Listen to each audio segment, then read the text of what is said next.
Hello, this is Colin Liddell, and this is the Shortpod, a brief and succinct podcast commenting on the events and issues of the day. And today it is the 10th of May, 2020.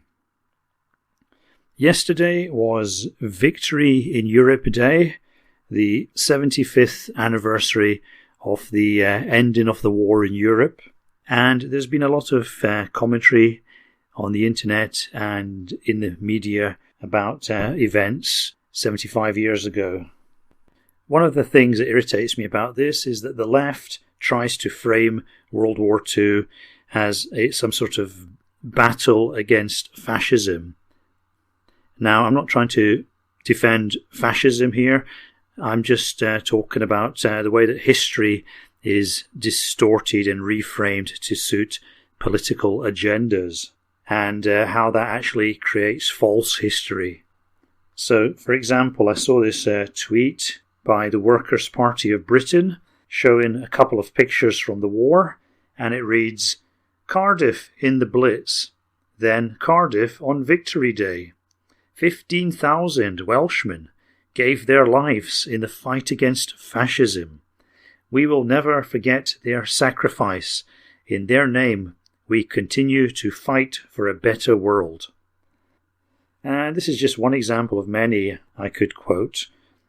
But the fact is, the left is really hanging its narrative on this particular hook. In 1939, when Britain declared war on Germany, we were going to war because we wanted to stop fascism. Now, that is complete balderdash, because Britain in the pre-war period attempted to ally itself with fascist Italy.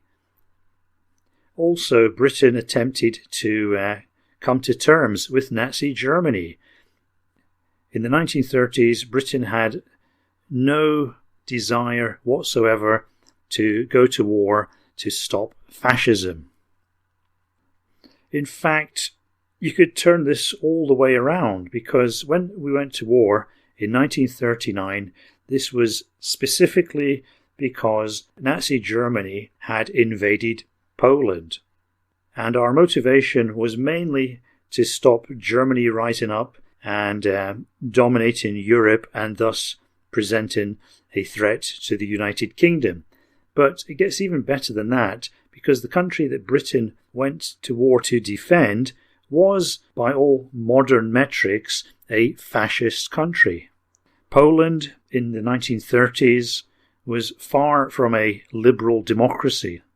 The Prime Minister in 1939 was General Składkowski, a veteran of the wars against the Bolsheviks in the 1920s, and he was part of a very right-wing authoritarian movement that dominated Poland in the 1930s.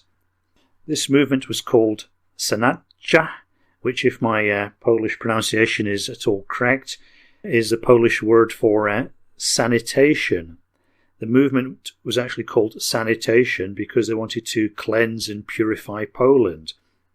They dominated Polish politics by using strong-arm tactics, intimidating opponents, arresting them, rigging elections, controlling the media in various ways, etc. So Poland was at best only a partial democracy.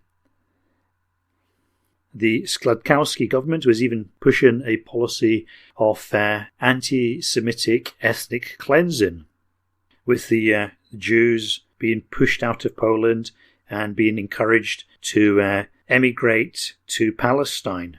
In fact, the Polish government was so eager to get rid of its Jewish population that it actually provided illicit armaments to the Jewish groups in British-controlled Palestine. One of the delicious ironies of World War II is that when Britain went to war on behalf of Poland, it was actually trying to defend a country that had been illegally exporting weapons to guerrilla-terrorist groups operating on British territory. The Polish government in the 1930s was also taking a very strong stance against its Ukrainian population. And I believe they even operated what we could call a concentration camp. Oh yeah, and one more thing, they didn't allow gay marriage. So quite clearly, by the standards of today, Poland was a fascist state, and when Britain went to war in 1939, it did so on behalf of a fascist state. Therefore, by the rules of logic, World War II was fought to defend a fascist state. And you could even say that Nazi Germany, the country that Britain went to war with, was much more of a left-wing state than a right-wing state. National Socialism, as the name suggests, it was very, very left-wing in many of its characteristics. Although based on the national entity, it was in fact a socialist system. Socialism in one country, which, by a weird coincidence, was also Joseph Stalin's phrase for the kind of communism that he represented. Poland, by contrast, it was a right-wing authoritarian society. The church was very important. Property was respected. Wealth was respected. Inequality was built into the system. And although they had some public works projects to battle unemployment, they had nothing on the scale of Nazi Germany.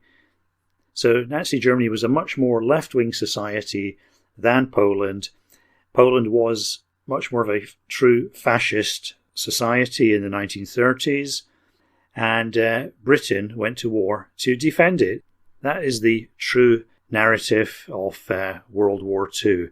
And the left's attempts to reframe it as a great crusade against fascism is shot through with holes.